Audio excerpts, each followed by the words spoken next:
I just love the way that Pastor Jeff and all of you dive headfirst into the hardest questions of faith. And I just want to encourage you in that, because that is exactly the sort of community that I needed on my own journey to faith. When I was first challenged to read the Bible, for me, it was by two soccer teammates, my first year of college.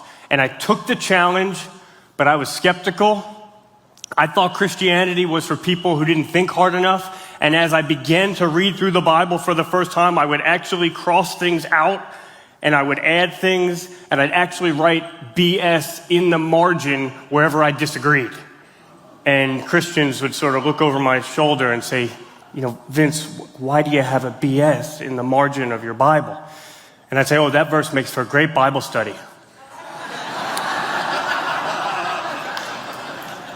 That was my starting point.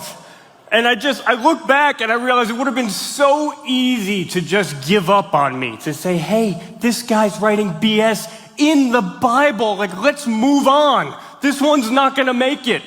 But I'm just so thankful that I found a community of Christians like you who were not afraid of my questions. They welcomed them. They said, keep them coming. We want more. I mean, they acted like every time I asked them a hard question of faith, they acted like I had given them a gift.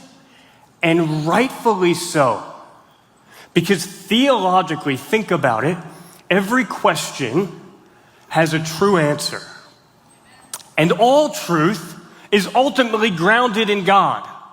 And so that means whatever question someone is asking you, no matter how hard, no matter how antagonistic, logically, there has to be some connection between that person's question and who God is. Every question is an opportunity to share something about who God is and what God has done. And on top of that, remember that questions are how you get to know a person. Any person. If I want to get to know you, what do? I ask you questions about yourself. And then I'm not satisfied with just the superficial answers. I ask you more questions. I ask deeper questions. I try to get beneath the surface. I ask questions even about those parts of who you are in your life that other people shy away from.